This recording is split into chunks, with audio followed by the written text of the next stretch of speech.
My name is Emma, and I am 32 years old. At last month's family dinner, my older sister Jessica laughed and said I would never own property. My father nodded and said I should accept renting forever. I quietly agreed with them.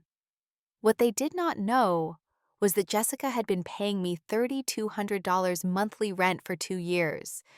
She was renting my investment property through my LLC without realizing her landlord was me. The next day, I called my property manager and said it was time to reveal the truth. Before I tell you how their faces looked when they found out, drop a comment telling me where you are watching from. Hit that like button and subscribe right now because this is about what happens when people underestimate the quiet one in the family. I grew up in Sacramento, California, the younger of two daughters. My sister Jessica was 4 years older than me, and from the moment I was born, she was the golden child. Jessica was outgoing, confident, beautiful, and ambitious. She excelled at everything she tried. Straight A student cheerleader prom queen, accepted to USC for business. My parents were endlessly proud of her accomplishments and made sure everyone knew about them. I was the opposite of Jessica in every way my family valued. I was quiet, introverted, average-looking, and uninterested in social status.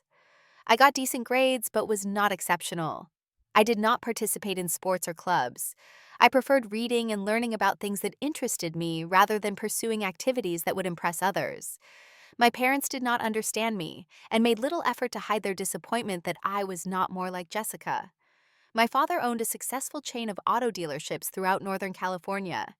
He was loud, aggressive, and valued people who were assertive and socially skilled like he was. Jessica was his favorite because she reminded him of himself. He would take her to dealerships on weekends, teaching her about sales and business. He barely spoke to me unless it was to criticize my lack of ambition or social skills.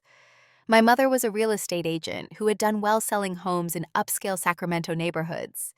She was image conscious and valued appearance and social connections. Jessica was her perfect daughter, beautiful and popular. I was her disappointment, plain and antisocial. She would constantly compare us, pointing out everything Jessica did right that I did wrong. Growing up, I learned quickly that I would never measure up to Jessica in my parents' eyes. So I stopped trying to compete for their approval and focused on things I cared about. I taught myself about investing and personal finance by reading books from the library. I learned about real estate by studying my mother's industry materials she left around the house. I educated myself about things my parents never bothered to teach me. Money was always discussed in our family, but only in terms of spending and status. My parents spent lavishly on Jessica. Private school's expensive clothes, a new car for her 16th birthday, full tuition at USC. For me, they paid for community college and gave me their old cars when they were done with them. The message was clear: Jessica deserved investment because she would be successful. I did not deserve the same, because I would not amount to much. Jessica went to USC and studied business as our father wanted. She networked constantly, joined the right sororities, dated guys from wealthy families. After graduation, our father gave her a position at his dealership corporate office with a generous salary. She was being groomed to eventually take over the family business. Everyone assumed this was her destiny. I went to community college in Sacramento and then transferred to Sacramento State University. I studied finance and accounting subjects that interested me but that my family considered boring. I worked part-time throughout college at various jobs, saving every dollar I could. I lived cheaply, drove an old car, had no social life. My family thought I was wasting my potential by being so serious and antisocial. They did not understand I was building something they could not see. After graduating, I got a job as a financial analyst at a mid-sized investment firm in Sacramento. The pay was decent, around $55,000 annually to start. I lived extremely frugally, renting a tiny studio apartment, driving my old car, eating cheap meals, spending almost nothing on entertainment or clothes.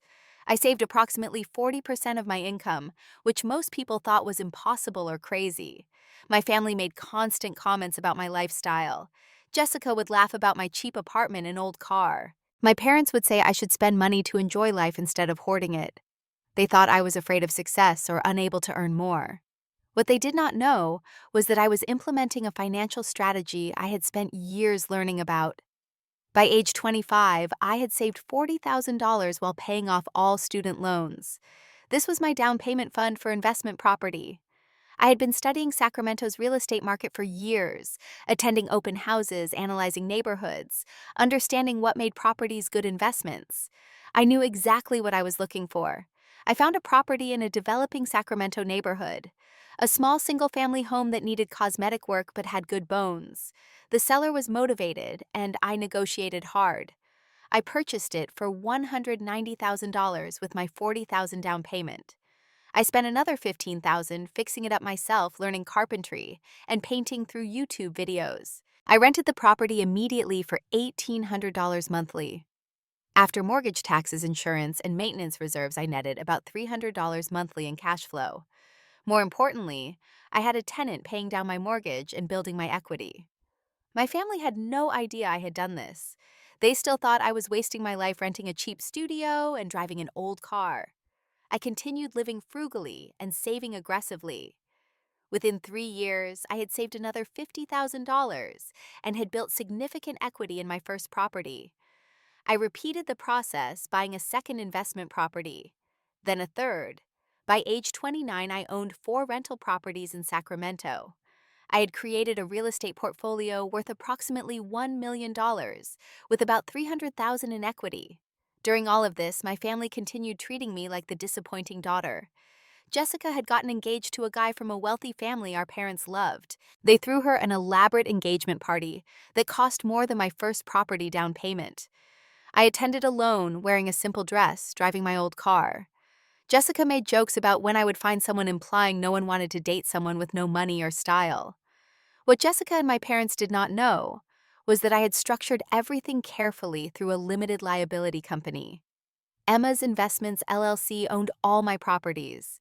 All rent payments went to business accounts. All property management was handled through a management company. My name appeared nowhere that tenants or the public could see. I had created a completely private real estate investment business that no one knew existed. Around this time, Jessica's engagement ended badly. Her fiancé cheated on her with someone from his social circle. She was devastated and humiliated. Our parents comforted her and encouraged her to move out of her expensive apartment where she had been living with her ex. They suggested she find a more affordable place temporarily, while she recovered emotionally and financially. Jessica started looking for rentals in decent Sacramento neighborhoods. She wanted something nice but could not afford luxury prices on her own without her ex's income contribution. My property manager contacted me saying he had a potential tenant for one of my properties. A single woman with good credit and stable employment looking for a 2-bedroom house. I looked at the application. It was Jessica. I had several choices in that moment. I could tell my property manager to reject the application. I could reveal to Jessica that I owned the property. Or I could let her rent from me without knowing. I chose the third option for reasons that seemed right at the time. Maybe I wanted to prove I was more successful than they thought. Maybe I wanted to see if Jessica would be a good tenant. Maybe I was curious how this would play out. Jessica rented my property. The lease was between her and Emma's Investments LLC, managed by my property management company. She had no way to know her landlord was actually me. The rent was $3,200 monthly market rate for that neighborhood and property size. Jessica moved in and seemed happy with the house. My property manager handled all communication and maintenance issues. For 2 years, Jessica paid rent to my LLC without knowing. She would mention her rental house at family gatherings, complaining sometimes about rent increases or maintenance delays. I would sit quietly listening, knowing every detail of her lease and payment history. She always paid on time, which I appreciated. She was actually a decent tenant. During those 2 years, I continued building my real estate portfolio. I bought 2 more properties. I was promoted twice at my investment firm now, earning $90,000 annually. I continued living frugally, driving the same old car, wearing simple clothes, maintaining my quiet lifestyle. My family continued treating me like I had accomplished nothing, while praising Jessica for working at our father's dealership. Then came the family dinner that changed everything. It was my father's birthday, celebrated at an expensive restaurant. Jessica was there with a new boyfriend. My parents were there looking prosperous and proud. I arrived alone in my old car wearing a simple dress from Target. The contrast between Jessica and me was stark as always. She looked polished and successful. I looked plain and unsuccessful. During dinner, conversation turned to real estate, as it often did with my mother's career. Jessica mentioned she was frustrated paying rent and wanted to buy property eventually. My mother said that was a smart goal and that Jessica should start saving. My father agreed, saying property ownership was important for building wealth. Then Jessica looked at me and laughed. She said some people just are not meant to own property, that not everyone has the financial discipline and income level required, that some people like me would probably rent forever. She said this casually, cruelly, like it was an obvious fact that needed no elaboration. My father nodded in agreement. He said I should accept reality and stick to renting, that I had never shown any financial ambition or capability, that I was lucky to have a stable job and should not try to reach beyond my limitations. He said this in front of the entire family and Jessica's boyfriend. My mother added that real estate required significant money and credit, implying I had neither. She said some people were better suited to renting than the responsibilities of ownership. The implication was clear. I was not responsible or capable enough to own property. I was lesser than Jessica in yet another way. I looked at them calmly and quietly said, "You are probably right, that I should probably just keep renting and not worry about property ownership." They seemed satisfied that I was accepting my place. Jessica smiled, vindicated in her superiority. The conversation moved on to other topics. I sat quietly through the rest of dinner, making plans for the next day. The next morning, I called my property manager. I told him it was time to inform my sister that Emma's Investments LLC was me, that I owned the property she had been renting for 2 years, that I wanted to have a family meeting to reveal this information. He was surprised but agreed to help coordinate this revelation in a way that was documented and professional. I spent the next week preparing for the reveal carefully. I wanted documentation of everything so there could be no confusion or denial. I had my property manager prepare a comprehensive report showing all properties owned by my LLC, including the one Jessica rented. I gathered financial statements showing my rental income and equity position. I contacted my attorney to have everything properly documented. I scheduled a family meeting at a conference room I rented specifically for this purpose. I told my parents and Jessica it was important and I needed them to attend. They agreed reluctantly, probably thinking I needed money or help with some problem. They arrived looking mildly annoyed at having to accommodate my unusual request. Jessica arrived directly from my rental property where she lived. She complained about traffic and seemed impatient to get this over with. My parents looked concerned, probably worried I was in some kind of trouble. They had never seen me call a formal meeting and did not know what to expect. I had prepared a presentation. I started by thanking them for coming and saying I wanted to share something important about my life they did not know. My father looked impatient. My mother looked worried. Jessica looked bored and checked her phone. I pulled up my first slide. It showed Emma's Investments LLC formation documents from 7 years ago. I explained that I had created a real estate investment company to purchase rental properties. My father looked confused. My mother looked skeptical. Jessica barely looked up from her phone. The second slide showed my first property purchase 7 years ago. Purchase price, financing details, renovation costs, rental income. I explained how I had saved $40,000 for the down payment by living frugally, while they all thought I was just being cheap. My mother's expression changed from skeptical to interested. The third slide showed properties 2 through 6. Purchase dates, prices, current values, rental income from each. I walked through how I had systematically built a real estate portfolio over 7 years. My father stopped looking impatient and started paying attention. Jessica put her phone down. The fourth slide showed my current financial position. 6 rental properties. Total value approximately $1.8 million. Total equity approximately $700,000. Annual rental income approximately $150,000. Before expenses, about $40,000 net annually. My parents looked shocked. Jessica looked confused. The fifth slide showed detailed information about one specific property. The property at the address where Jessica lived. Purchase date 5 years ago. Purchase price $200,000. Current value approximately $380,000. Monthly rental income $3,200. Current tenant name and lease dates. Jessica's face went white as she recognized her own address on the screen. She looked at the tenant name, her name. She looked at the rental amounts, exactly what she paid monthly. She looked at me with an expression of absolute shock and confusion. I said what Jessica might not have realized is that Emma's Investments LLC is me, that I am her landlord, that for the past 2 years she has been paying rent to me, that the property she lives in belongs to me, that I bought it 5 years ago, 2 years before she moved in, that I own it outright with about $180,000 in equity. The room was completely silent. Jessica's mouth was open, but no words came out.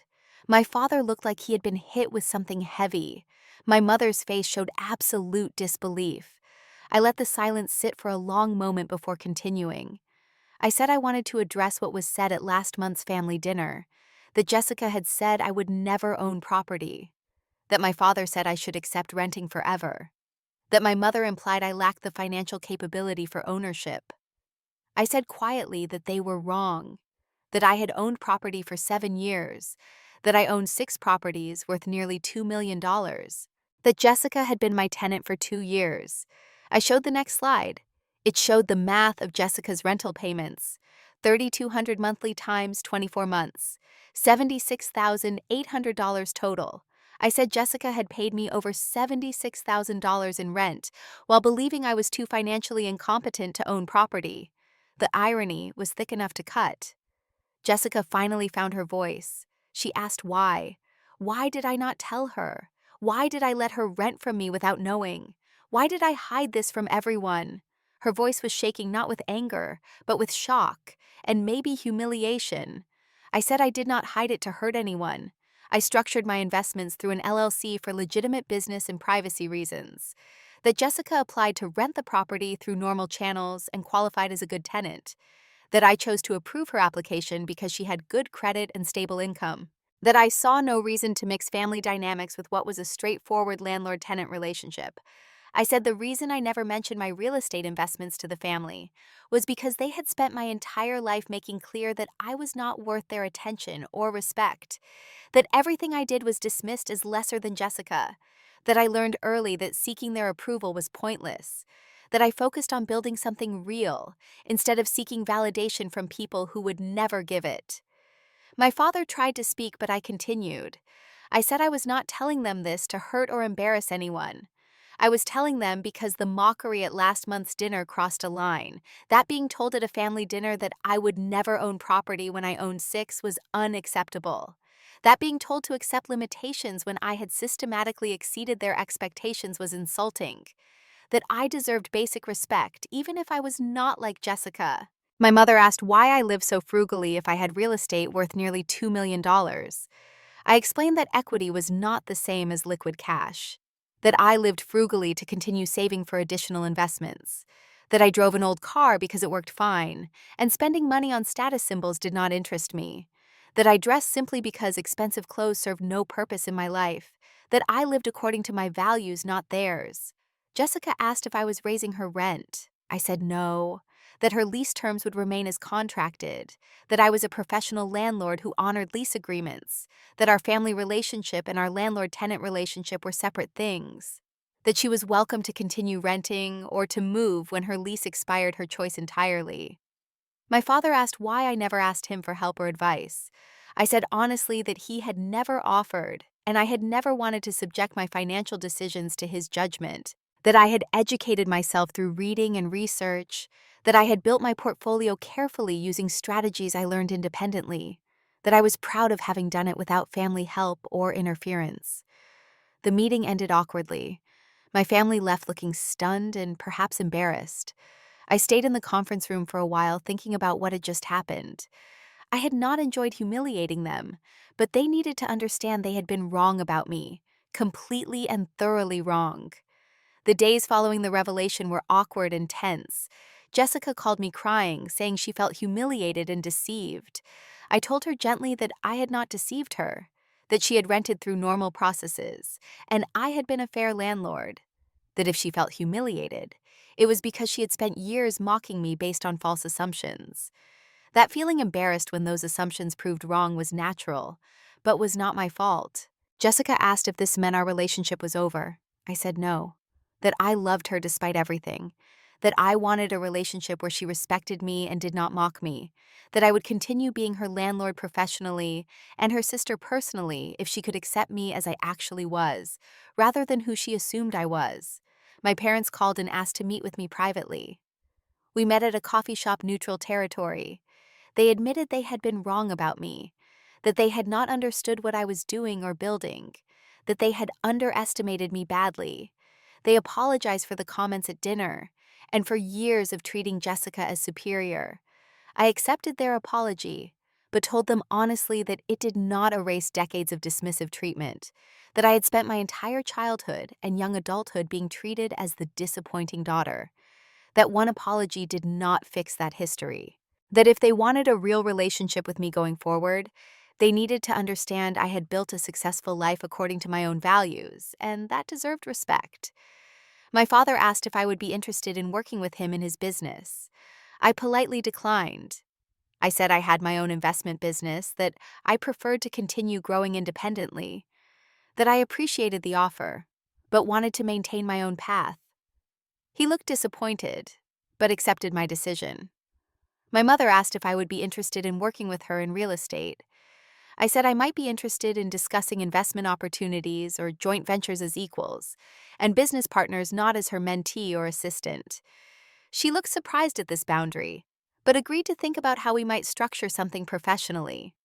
Over the following months, family dynamics gradually shifted. Jessica continued renting from me, and we developed a more respectful relationship. She apologized sincerely for years of mockery and admitted she had been threatened by me in ways she did not understand, that making me seem less successful made her feel more secure, that she recognized this was wrong and wanted to change. Jessica started asking me for financial advice. She wanted to learn how I had built wealth so effectively. I helped her create a budget and savings plan. I explained the investment strategies I had used. I connected her with resources to learn about real estate investing. Our relationship improved significantly as she stopped competing and started learning. My parents made genuine efforts to include me more and respect my choices. My father stopped making comments about my old car and simple lifestyle. My mother stopped comparing me to Jessica. They started asking about my investments and business with real interest. They introduced me to people at social events as someone successful rather than quietly disappearing me. I also started opening up more with my family. I shared details about my life I had previously kept private. I talked about my work, my investment strategy, my goals. They seemed genuinely interested, perhaps for the first time. My mother actually had valuable insights about Sacramento real estate markets that helped me identify my seventh property purchase. I continued living frugally by choice, not necessity. I upgraded my car to a newer used vehicle, a practical choice rather than a status symbol. I bought slightly nicer clothes, professional pieces that would last. I moved from my studio to a nice one-bedroom apartment, still modest, but more comfortable. I remained true to my values while allowing myself some earned comfort. My real estate portfolio grew to 8 properties over the next 2 years. Total value exceeded $2.5 million with over $1 million in equity. I was generating over $60,000 annually in net rental income on top of my salary, which had increased to $110,000. I had achieved financial independence before age 35, something few people accomplish. Jessica eventually moved out of my rental property into a home she purchased with my help, structuring the financing. She thanked me genuinely for being a fair landlord and a supportive sister, despite how she had treated me. We had developed an adult relationship based on mutual respect rather than childhood competition and parental favoritism. My parents hosted a family dinner 2 years after the revelation. It was my father's birthday again. The contrast to that previous birthday dinner was remarkable. They introduced me proudly to extended family and friends as a successful real estate investor. They asked me intelligent questions about my business. They treated me with respect and genuine interest. During dinner, my father made a speech. He said he wanted to acknowledge that he had been wrong about many things, that he had favored Jessica for the wrong reasons, that he had dismissed me unfairly, that he was proud of what I had built independently, that he respected me for doing it my own way without seeking his validation or help. He said this publicly in front of everyone who had witnessed him dismiss me at previous gatherings. My mother added that she had learned from watching me that success takes many forms, that quiet determination beats flashy ambition, that someone building wealth privately and effectively is more impressive than someone spending wealth publicly and wastefully. She said she was proud to tell her real estate colleagues that her daughter had built an impressive investment portfolio by age 35. Jessica spoke last. She said she had spent years treating me badly because she felt threatened, that she recognized now that we had different strengths and paths, that I had been right to focus on building something real rather than chasing their approval, that she was grateful I had been willing to forgive her and help her learn, that she was proud to have a sister as smart and strong as me. I thanked them all quietly. I said I was glad our relationships had improved, that I appreciated their acknowledgement and respect, that I hoped we could continue building on this foundation, that family was important to me despite everything, and I was glad we had found a way forward together. 5 years after the revelation, my life was stable and fulfilling. My real estate portfolio included 10 properties worth over $3 million. I had over $1.4 million in equity and was generating over $80,000 annually in passive rental income. I had achieved financial freedom that let me make life choices based on preference rather than necessity. I had also grown personally beyond the quiet, invisible daughter I had been. I was more confident and comfortable asserting myself. I set clear boundaries with family and others. I made decisions based on my own judgment rather than seeking validation. I had learned that respect must be earned through demonstrated capability, not requested or demanded. My relationship with Jessica had become genuinely close. We talked regularly about life relationships, finances, and goals. She had bought 2 rental properties herself using strategies I taught her. She had ended her position at our father's dealership and started her own business consulting company.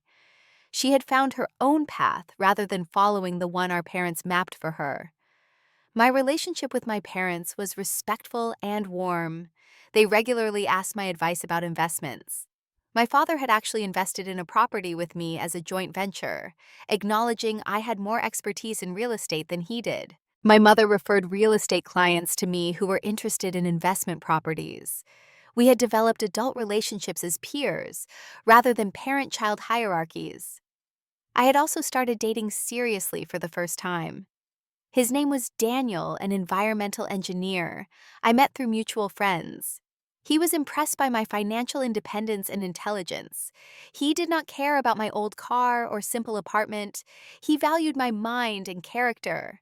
We built a relationship based on equality and shared values rather than superficial status symbols. Daniel knew my entire family history.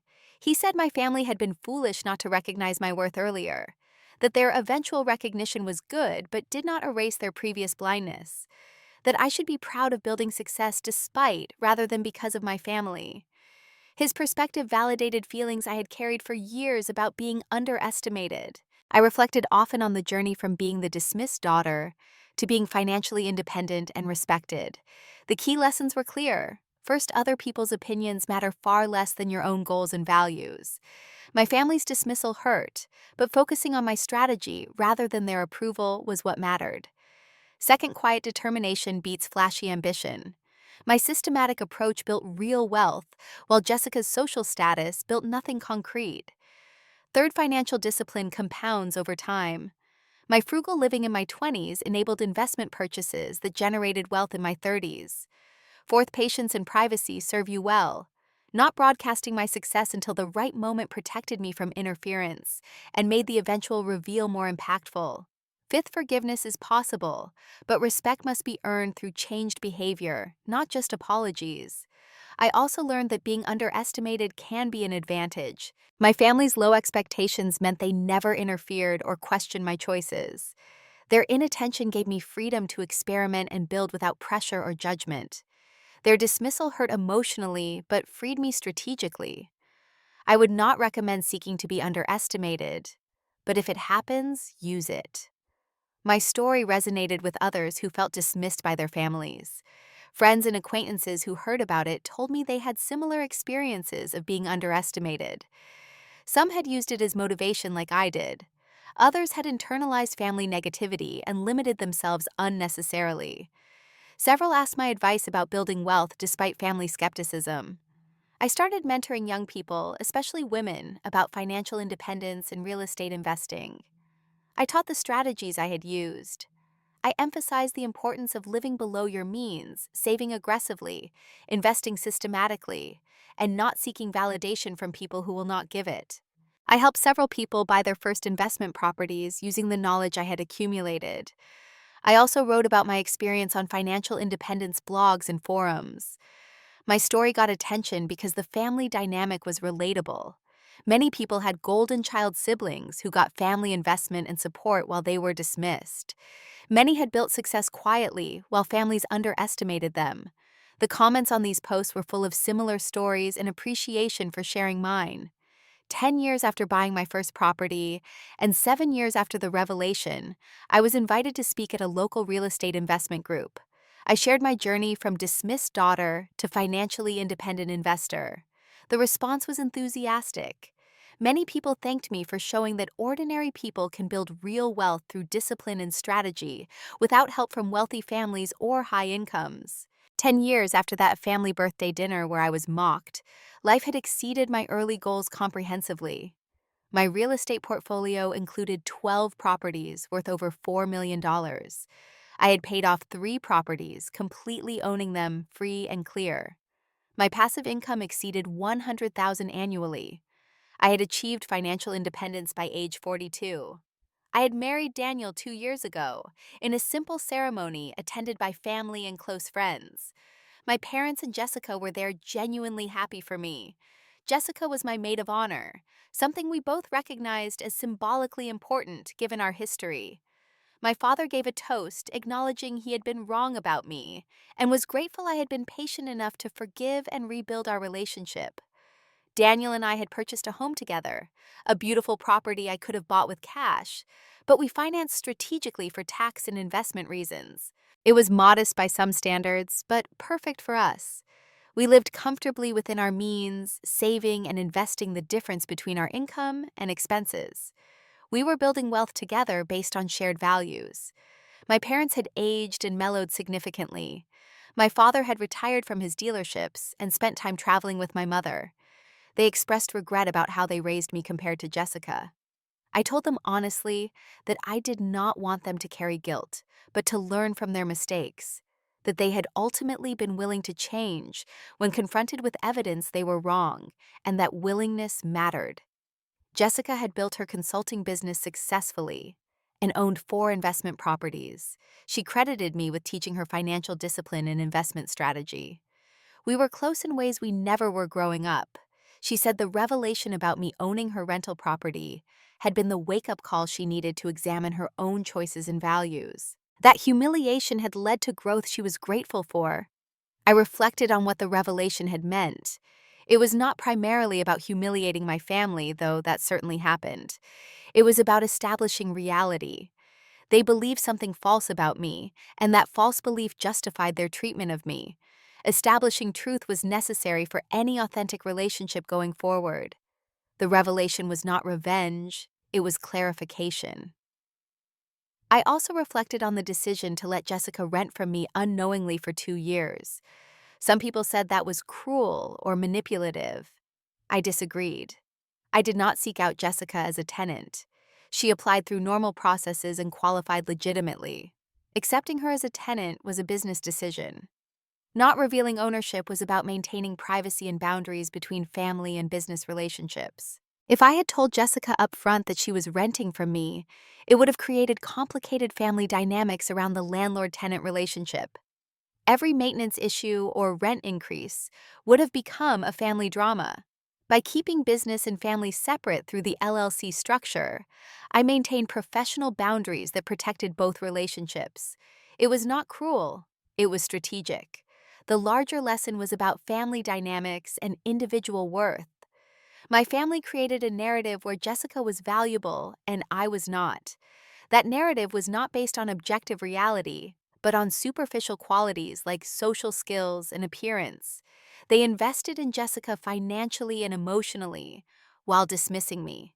That investment created a self-fulfilling prophecy, where Jessica had advantages that helped her succeed conventionally. But conventional success and financial success are different things. Jessica's social advantages helped her land a good job, but did not teach her financial discipline. My lack of social advantages meant I had to create my own path, which forced me to think strategically and independently. Adversity and dismissal inadvertently built exactly the character traits that enabled financial success. I would not recommend seeking family dismissal as a strategy for financial independence. If I could have had both family support and financial discipline, that would have been better. But given the choice between seeking their approval and building real wealth, building wealth was clearly the right choice. Approval from people who undervalue you is worthless. Self-generated success is priceless. My message to others in similar situations was consistent. Do not waste energy seeking validation from people who refuse to give it. Recognize that their opinion reflects their limitations, not yours. Focus relentlessly on your goals using whatever resources you have. Build something real that cannot be dismissed or denied. And when the time comes to reveal your success, do it matter-of-factly without apology or drama. I also emphasize the importance of forgiveness when appropriate. My family eventually acknowledged their mistakes and changed their behavior. They earned my forgiveness through sustained different treatment, not just words. Forgiveness is not required or automatic, but it is possible when people demonstrate genuine change. Holding grudges forever serves no one. The story of being my sister's secret landlord had become somewhat famous in financial independence circles. It was a perfect example of someone quietly building wealth while family underestimated them. It resonated because many people felt dismissed by families who valued the wrong things. It provided a roadmap for building success despite rather than because of family support. Looking back at that family dinner where Jessica said I would never own property, I felt no anger anymore, just satisfaction that I had proven them wrong comprehensively. They thought I was aimless and incapable. I was actually systematic and strategic. They thought I was poor. I was building wealth they could not see. They thought they understood me. They understood nothing about me. The revelation forced them to confront reality. I was not who they thought I was. Their assumptions were completely wrong. Their treatment of me had been based on false premises. That confrontation was uncomfortable for everyone but necessary. Without it, our relationships would have remained superficial and dismissive. The truth hurt, but it also healed by creating the possibility of authentic relationships based on reality. 15 years after buying my first investment property, I was invited to write a book about my journey. The working title was The Invisible Investor Building Wealth, While Family Underestimates You. I wrote about growing up as the dismissed daughter, learning about investing independently, buying properties, systematically maintaining privacy through LLC structures, and the eventual revelation to my family. The book resonated powerfully with readers. Thousands of people wrote to say they had similar experiences of being underestimated by families, that they had built success quietly, while relatives mocked or dismissed them. That reading about my journey validated their experiences and gave them permission to be proud of their accomplishments without family approval. The book became a bestseller in personal finance categories. I was invited to speak at conferences about family dynamics and financial independence. I emphasized that success does not require family support or approval, that sometimes the best thing family can do is get out of your way. That being underestimated can be motivational fuel if you channel it productively. That building wealth is about discipline and strategy, not social skills or family connections. Jessica wrote the foreword to my book. She acknowledged honestly that she had been the golden child who received advantages based on superficial qualities, that she had treated me terribly because she felt threatened by qualities I had that she lacked, that the revelation about me owning her rental property had forced her to examine her own choices and values, that she was grateful I had been willing to forgive and help her grow. My parents also contributed to the book with a section about what they learned as parents. They acknowledged they had favored Jessica for wrong reasons and dismissed me unfairly. They wrote about how the revelation forced them to confront their parenting failures. They advised other parents to look deeper at their children's qualities and not privilege social skills over character and capability. Their honesty was appreciated by readers. Daniel wrote a chapter about what it was like to meet and marry someone with my background. He said my financial independence was attractive, but what impressed him more was my character. That I had not become bitter despite family treatment. That I had built success without compromising my values. That I had been willing to forgive when family earned it through changed behavior. He said these qualities made me extraordinary beyond the financial success. The book tour was interesting. I met so many people with similar stories. Adult children dismissed by parents who favored siblings. People who built success while families mocked them. Individuals who maintained relationships with families despite being undervalued. The common thread was that being underestimated while painful could be transformed into motivation if handled strategically. I emphasized in every talk that my story was not primarily about real estate or financial strategies. It was about human worth and family dynamics. That every person has inherent value regardless of family recognition. That external validation matters far less than internal purpose and values. That success built independently is more meaningful than success handed to you. That respect must be earned, but can be earned. The financial strategies I used were important, and I shared them generously. Living below your means, saving aggressively, investing systematically in assets that generate income, using business structures like LLCs for privacy and legal protection, being patient and letting compound returns work over time. These strategies were accessible to anyone with discipline and time, but the psychological strategies were equally important, not seeking validation from people who refuse to give it. Recognizing that family opinion reflects their limitations, not your worth. Focusing on goals rather than feelings. Using dismissal as motivation rather than internalized limitation. Setting clear boundaries between family relationships and business decisions. These psychological strategies enabled the financial strategies to work. Have you ever been underestimated by family members who thought you would never succeed? How did you respond when people dismissed your potential or accomplishments? Would you have revealed your success the way I did or handled it differently? Share your experiences and thoughts in the comments below. If this story resonated with you or taught you something valuable about family dynamics and financial independence, please hit that like button and subscribe for more true stories about building success despite adversity. Share this video with anyone who needs to hear that family approval is not required for success, that being underestimated can be transformed into motivation, and that quiet discipline beats loud ambition every time. Thank you so much for listening to my story today.